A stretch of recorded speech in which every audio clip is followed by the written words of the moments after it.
सरकारी नौकरी से टर्मिनेट किया। गवर्नमेंट ने बहुत कोशिश की।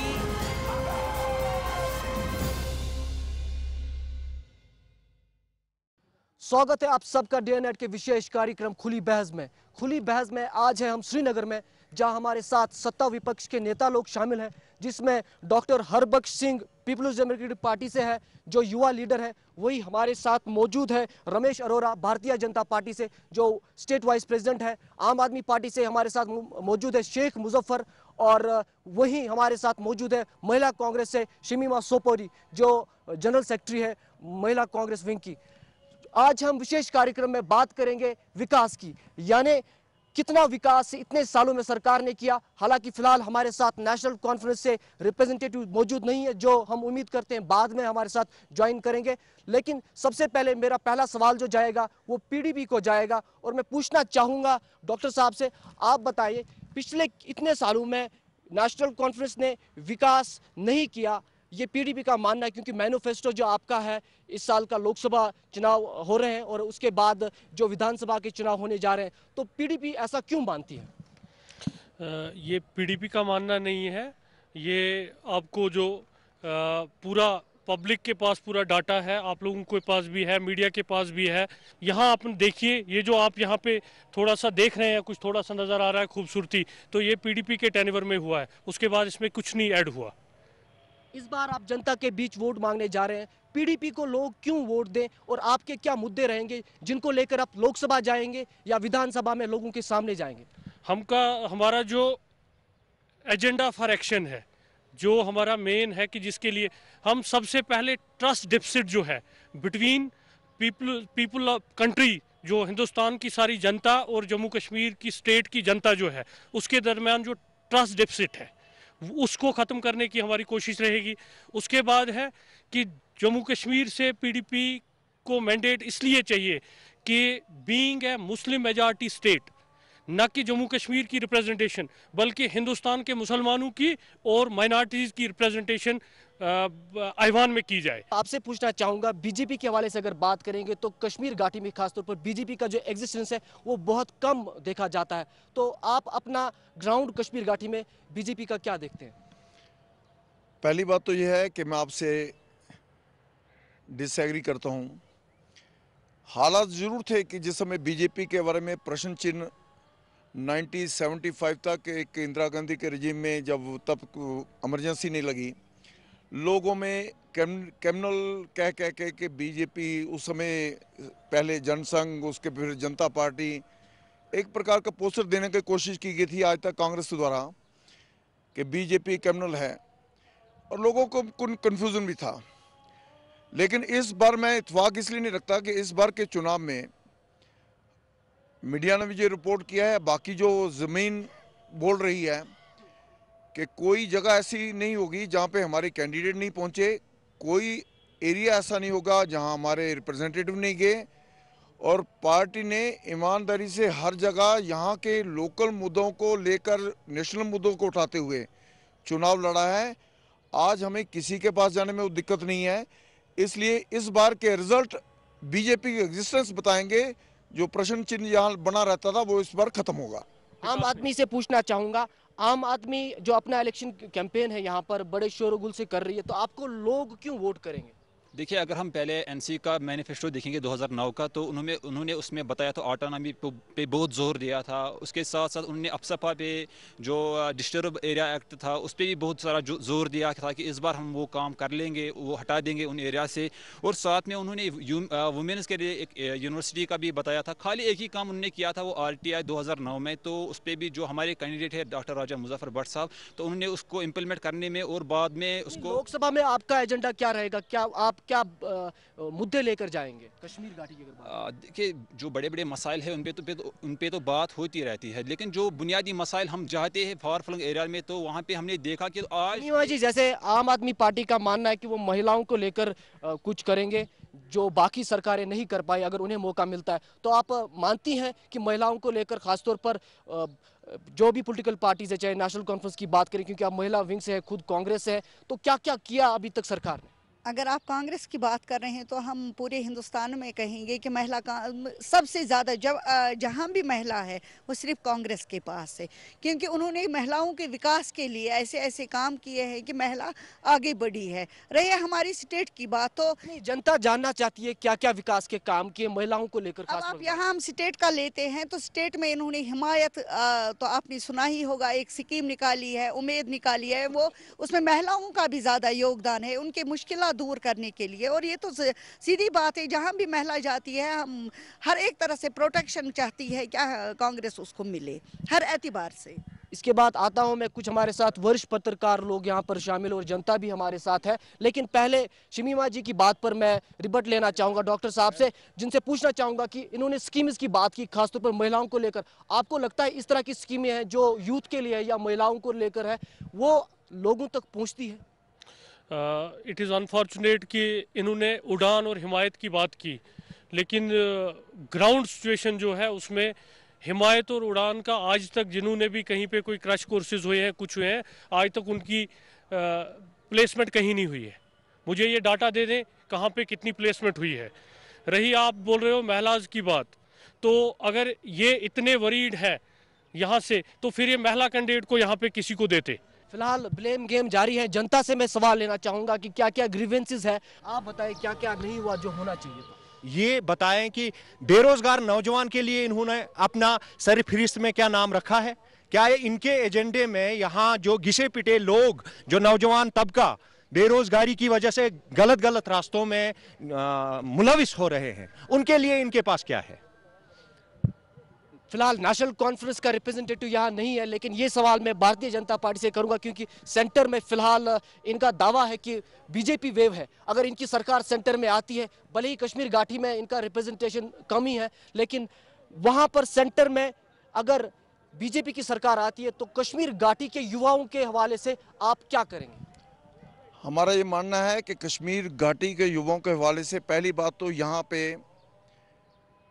अमन मान शांति सब चाहते हैं, हर परिवार चाहता है कि यहाँ पर सुकून आए, शांति बहाल हो। नौजवान को पढ़ने लिखने के बाद काम नहीं मिल रहा, उसे काम प्राइवेट सेक्टर है उसे काम चाहिए, गवर्नमेंट सेक्टर है उसमें सर काम चाहिए। मुझे लगता है कि उसके लिए लार्ज स्केल पैकेज और प्लानिंग की ज़रूरत है। तीसरी बात, मेन स्ट्रीम के अंदर मेन सोच के जब जहाँ देश आगे बढ़ रहा है वहाँ पर कश्मीर के साथ नौजवानों के साथ जुड़ी हुई समस्याएं जो उनको फ्रस्ट्रेट कर रही हैं। पत्रकार कुछ शामिल हैं, इनसे हम सवाल लेते हैं जिनका आप जवाब देंगे। मैं भाजपा सबसे पहले जानना चाहूँगा, देश की तरक्की की बात करते हैं, बाकी मामला की बात करते हैं, लेकिन जब कश्मीर का मुद्दा आता है तो ये क्यों धारा 370 बाकी मुद्दे बीच में क्यों लाते हैं? उनके इंस्टेड ऑफ ये तरक्की करने की बात करें, जम्मू कश्मीर में डेवलपमेंट की बात करें, और उसके साथ साथ जब देश में कई कश्मीरी नौजवानों को पिछले हफ्ते निकाला गया मुल्क के दूसरी स्टेट से, क्या भाजपा का कोई स्टेटमेंट आया नेशनल लेवल पर कि नहीं कश्मीरियों के साथ अत्याचार हो रहा है? कहीं भाजपा ने ऐसी कोई बात की? जम्मू कश्मीर के मुद्दे पर हम 370 पर चर्चा करेंगे, क्या ये जम्मू कश्मीर के एक्सटेंशन को फिर चैलेंज नहीं कर रहे? तो बड़ा सवाल है, जब भी विकास की बात होती है कश्मीर घाटी में तो क्यों पहले आर्टिकल 370 की बहस छिड़ती है और एक्सेशन की बहस छिड़ती है?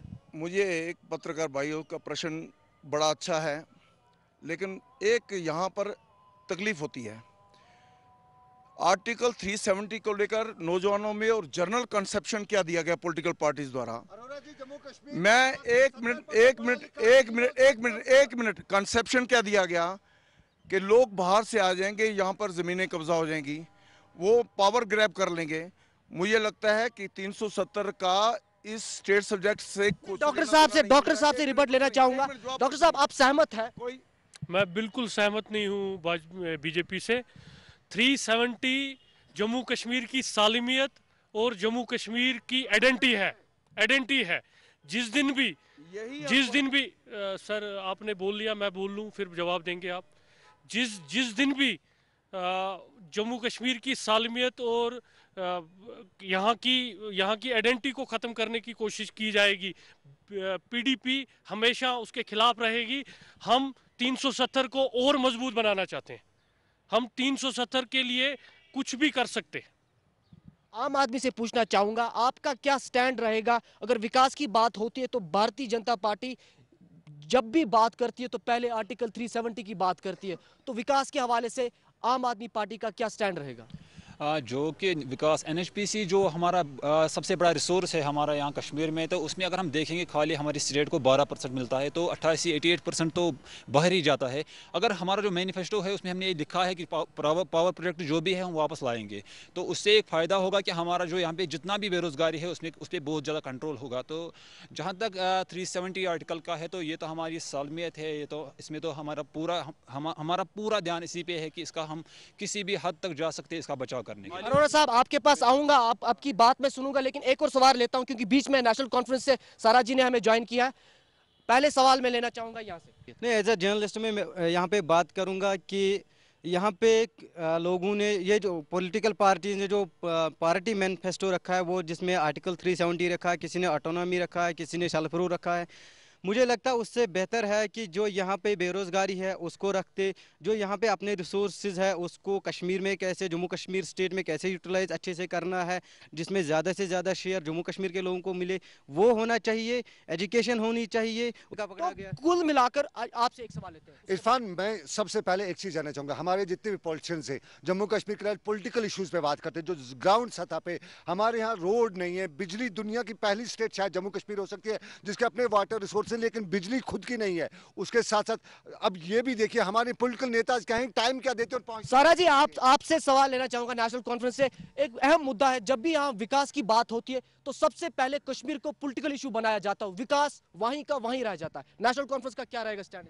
हमारी पॉलिटिक्स शुरू भी विकास से ही हुई है और ख़त्म भी वहीं पे होती है। हमने जहाँ पे शुरू किया, we have been talking about the Article 370 as that guy said, but at the same time we have always been only asking the vote for development. तो नेशनल कॉन्फ्रेंस ने सरकार में इतने सालों रहकर क्या क्या विकास किया, जनता ये जानना चाहती है। हमारे पास पिछले 60 साल में सिर्फ 750 मेगावाट बिजली थी, लेकिन आज हमने और 1400 मेगावाट खड़ा कर दी है। उसके ऊपर एजुकेशन में हमारी बहुत ही ज़्यादा तरक्की हुई है। We have 5000 new schools, we have 2 central universities by now, these are facts. हमने 10,000 किलोमीटर्स रोड बनाई, ये हमारा फैक्ट कहता है। मैंने पहले भी यही एक सवाल किया था। नेशनल कॉन्फ्रेंस और कांग्रेस की अभी सरकार है।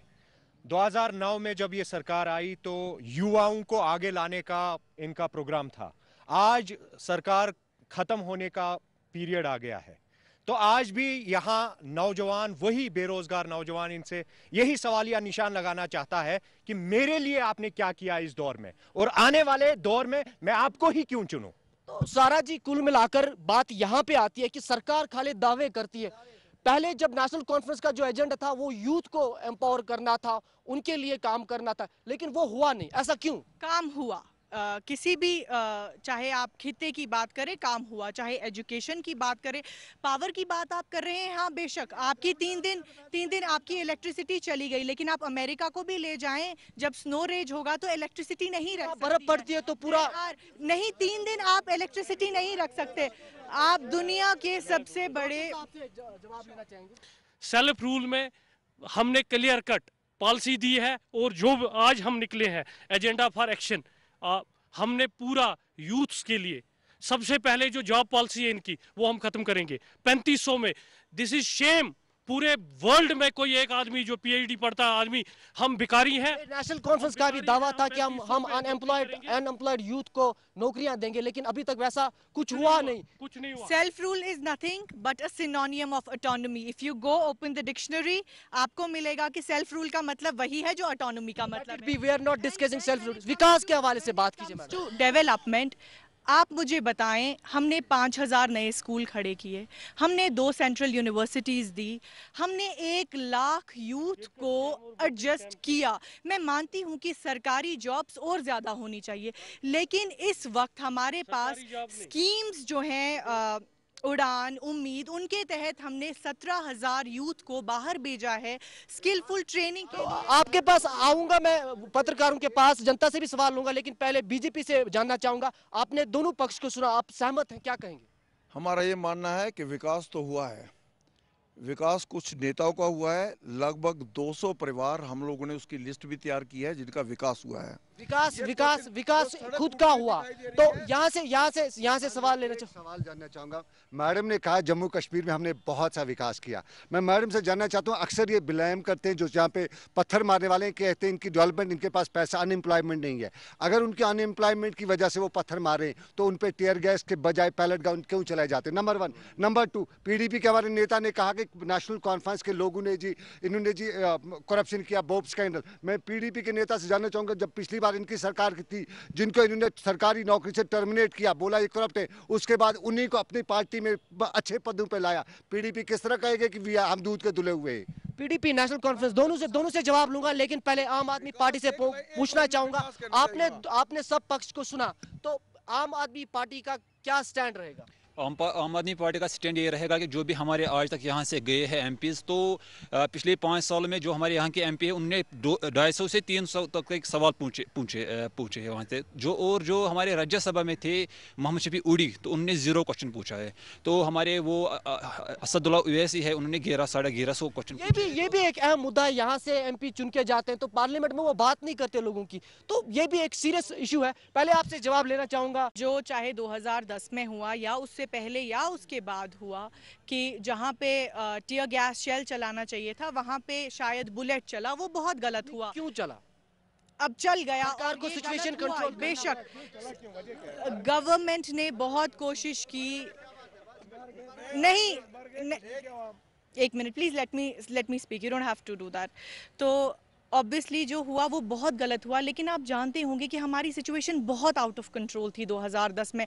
आप बाहर नहीं निकल सकते थे क्योंकि आपके लिए the mess got created when one guy killed, and then there was the mob on the streets, and again people got killed. लेकिन कॉन्फ्रेंस को कुल मिलाकर विकास के लिए टाइम नहीं मिला। नेशनल कॉन्फ्रेंस ने विकास किया। मैंने आपको अभी फिगर्स एंड फैक्ट्स बताए हैं। मैंने आपको वो नहीं बताया जो मेरी फलाना पार्टी बोल रही है ये नहीं हुआ, वो नहीं हुआ। आप बताइए क्या नहीं हुआ, वो एग्जैक्टली आप मुझे बताइए जो नहीं। आम लोगों की समस्या सॉल्व नहीं हुई। आम लोगों की समस्या थी एम्प्लॉयमेंट में हमने 1 लाख जॉब्स प्रोवाइड की, गवर्नमेंट जॉब्स, लेकिन उससे ज़्यादा गवर्नमेंट में इतना 1 लाख से ज़्यादा नहीं हो सकता था। और इस वक्त हमने एक काम किया है, we have introduced new schemes like Udan and Ummeed, जिसके ज़रिए हम लोगों को बाहर भेज रहे हैं स्किलफुल ट्रेनिंग के लिए। वो वहाँ से आएंगे और प्राइवेट सेक्टर में वो आगे बढ़ सकते हैं अपनी। कुल मिलाकर नेशनल कॉन्फ्रेंस का दावा है उन्हें विकास किया, भले उन्हें टाइम नहीं मिला। डॉक्टर साहब क्या कहेंगे? आपने सारा जी को सुना, इनका मानना है कि विकास हुआ भले ही इन्हें टाइम नहीं मिला। और जनता का ये सवाल है कि नेशनल कॉन्फ्रेंस का हमेशा डबल स्टैंडर्ड रहा है, दिल्ली में एक, यहाँ एक। मैं जनता से बहुत एग्री हूँ। जैसे ये ड्रामे करते हैं, मैं ये करूंगा, मैं वो करूंगा। कांग्रेस ने सिखों का मैसेकर किया। 84 में सिखों के साथ मैसेकर किया गया, 3,500 सिख एक दिन में मारे गए, और वो सेकुलर फोर्सेस है। 120 मुसलमानों का कत्ल यहाँ हुआ NC के थ्रू, और वो सेकुलर है। ठीक है, मैं आपको कहता हूं ये कांग्रेस को कैसे सर्टिफिकेट देते हैं और खुद को सर्टिफिकेट देते हैं, they are secular. Sachar committee की सिफारिश है। आपके पास आऊंगा, आपकी बात सुनूंगा। बीजेपी से आप बताएं। एक जवाब दें। जो NC वालों ने ये बात कही कि वहां हालत यहाँ बिगड़ गए थे 2010 को, सारे जानते हैं। मैं इनसे एक बात प्रश्न पूछता हूँ, कितना देश को और यहाँ के सारी जनता को धोखा देंगे? यूनिफाइड कमांड रहती है जिसमें सारी पैरामिलिट्री फोर्सेस रहती है, आर्मी रहती है, आर्म फोर्सेस रहती हैं। और मैं उसी पे आ रहा हूँ, विकास पे आ रहा हूँ। वो सारी कमांड का हेड जो है चीफ मिनिस्टर स्वयं रहता है। हालत बिगड़ते हैं। हम बाकी जगह तो कहते हैं कि वो दोषी है, चीफ मिनिस्टर दोषी है, वो दूसरा दोषी है। और यहाँ पर हजारों नहीं लाखों की तादाद में इस प्रकार के सिनेरियो बिगड़ता है, लोग मारे जाते हैं, और यहाँ पर दोष कहीं ना कहीं नेशनल कॉन्फ्रेंस ने जो अपना टेन्योर जो खत्म होने को है वो खाली कश्मीर इश्यू के हवाले से इस्तेमाल किया, और विकास के हवाले से कुछ हुआ नहीं। विकास के हवाले से हुआ। I have given you the facts already. Universities या कुछ सड़कें बनाने से विकास नहीं कहेंगे। अगर साउथ कश्मीर की बात करें, सड़कें खस्ता, power, education, economy, power, health sector, आप सब खितों की बात करें तो ऑब्वियसली आम आदमी का इसमें स्टैंड है। ये आम आदमी का जो लाइफस्टाइल है, आप सहमत है?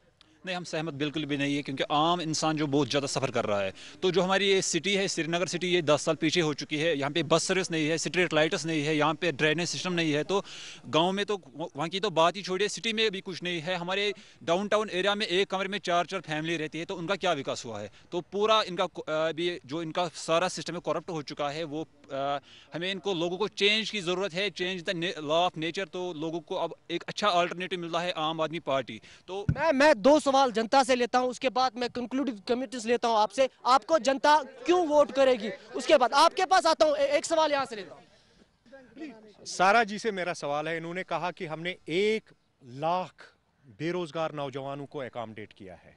क्या ये उन नौजवानों की बात कर रही है जो कैजुअल लेबर बन के इन डिपार्टमेंट्स में एंगेज किए गए? कैजुअल लेबर की 4-4 साल से। अब मैं ये लोग क्या नौजवानों के लिए इनके पास क्या मुद्दे हैं? नौजवानों के लिए इन्होंने क्या सोचा? नौजवानों के लिए क्या मुद्दे हैं? वोट बैंक के लिए वादे किए जाते हैं। यहाँ से एक सवाल, एक नेशनल कॉन्फ्रेंस से जानना चाहूंगा। ये कहते हैं कि हमने जी यहाँ पे बहुत से मामला सुधारे। बताइए, इन्हें अपने कोलिशन पार्टनर्स इनसे पूछे, कभी इनको कुछ पता है विकास का? शिमीमा जी, आप बताइए, आपने सब कुछ सुना, तो आप सहमत है? आप क्या कहेंगे? मैं बिल्कुल सहमत हूँ जो नेशनल कॉन्फ्रेंस ने कहा। मैं तकरीबन ये चाहती हूँ कि बिल्कुल कोalition पार्टनर है ना, सहमत इसलिए आप? इसलिए नहीं, इसलिए ऐसी तो बात नहीं, उस हिसाब से ही नहीं, क्योंकि हम तो चाहते हैं ग्रास रूट लेवल में लोगों को आराम मिले, खासकर अपनी स्टेट को हर तरफ से विकास हो, हर जगह हो। आप शिमीमा जी कोalition पार्टनर है, विकास हुआ।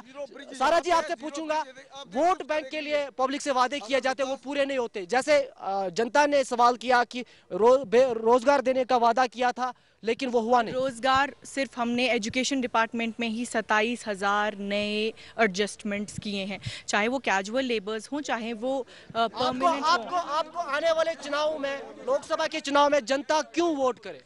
वोट डालेगी जनता हल पे। वोट उन लोगों को नहीं डालेंगे जो कश्मीर में उन लोगों के साथ हाथ मिलाए हैं जिन्होंने गुजरात राइट की बार नेशनल कॉन्फ्रेंस को क्यों लोग वोट करें? हमने 370 को आज तक बचाया है और आगे भी बचाएंगे। हम अपनी जमीन के साथ खिलवाड़ नहीं होने देंगे। 370 पॉलिटिकल मुद्दा है। आप बताइए, विकास के हवाले से इस बार जनता आपको क्यों चुने? We have been asking vote only for development. This is the first time I've touched the Article 370, क्योंकि Article 370 हमारे। डॉक्टर साहब, आप बताएं, आपको क्यों जनता वोट करे? क्योंकि आपके भी लेजिस्लेटर, साउथ कश्मीर की अगर बात करें, 12 लेजिस्लेटर आपके पास है, नेशनल कॉन्फ्रेंस के पास 1। विकास कुछ नहीं। अनंतनाग में मुफ्ती मोहम्मद सईद से जनता नाराज है। मैं आपको सीधा पहले बोल रहा हूं कि जो हमारे पास फंड्स हैं हमने यूटिलाइज किए हैं। हम गवर्नमेंट से बाहर हैं और गवर्नमेंट को जहां जहां अच्छा लगा वहां दिया। हमारे पड़े हुए हैं, फाइलें पड़ी हुई हैं, अप्रूवल नहीं है। फिर नेशनल कॉन्फ्रेंस पे वार है। एक लाइन में मेरा ये कहना है, दाई तरफ कैमरा घुमाए। ये जीरो ब्रिज हिस्टोरिकल ब्रिज है। अगर विकास बहुत दूर की बात छोड़ दे, ये बीजेपी क्या करेगी? बीजेपी क्या ब्रिज ही प्रॉपर्ली मेंटेन कर लेते हैं, इसी में विकास इनका रिफ्लेक्ट होता। हमारा ये 800 नए ब्रिज बना। हमारा एक मिनट दिए। हमारा ये कहना है, विकास किया है, मिनिस्टरों ने लैंड ग्रैबिंग किया है, अपना विकास किया है। आम आदमी का अरविंद केजरीवाल 49 दिन में दिल्ली में सरकार छोड़ के चला गया। उनसे पूछते हैं कश्मीर के हवाले से आप क्या करेंगे? जिस सीएम के पास 1 करोड़ 20 लाख की गाड़ी हो, जिनका कुत्ता 10 लाख का हो और जिनकी गाड़ी 1.5 लाख की 2.5 लाख की हो, तो वो क्या विकास कर सकते हैं? तो यहाँ पे जो हमारे यहाँ के कैंडिडेट जाते हैं वो उनकी कुल मिलाकर बात यह है कि सत्ता विपक्ष ब्लेम गेम खेल रहा है। कहीं ना कहीं जनता से 2 मिनट 2 सवाल लेता हूँ। मैं जानना चाहूंगा, अभी उन्होंने बोला गुजरात जैसे, जब यहाँ फारूक अब्दुल्ला साहब की सरकार थी, जब मोहम्मद यूसुफ शाह को उन्होंने शहीद सलाउद्दीन बनाया, जिन्होंने 2.5 लाख लोगों की किलिंग करवाई। मैं जरा इनसे पूछना चाहता हूँ, अगर गुजरात में फसादात हो गए, उन दिनों वहाँ नरेंद्र मोदी जी थे। आप ये मुझे बताए, इन्होंने अगर आज तक यहाँ अगर नरेंद्र मोदी हिंदू है, मगर हमारा चीफ मिनिस्टर जो है वो तो मुसलमान था। बीजेपी पे आरोप, आप बताए, जनता को आपने सुना। मेरा ये कहना है कि यहाँ के हालत के लिए यहाँ की कोलिशन सरकार जिम्मेवार है। यहाँ पर जो बिगड़े हुए जितने भी हालत हुए हैं, यहाँ पर जितने भी किलिंग हुए हैं, उनके लिए ये लोग जिम्मे हैं। मैं इनसे सहमत हूँ, ये बिगड़े हुए हालत हैं। तो कुल मिलाकर सत्ता विपक्ष आपस में सहमत नहीं, वही जनता भी उनसे सहमत नहीं। आने वाले चुनाव में देखते हैं जनता किन्हें चुनेगी और किन की सरकारें होंगी, वो देखना अहम होगा। खुली बहस में आज इतना ही। आप देखते रहिए डे एंड नाइट। खबरों की दुनिया में आइए, हमारे साथ कहीं भी और कभी भी जुड़िए। हम मिलेंगे फेसबुक पर, हम दिखेंगे यूट्यूब पर, हमें फॉलो कीजिए ट्विटर पर। खबरों के साथ बने रहिए रात दिन।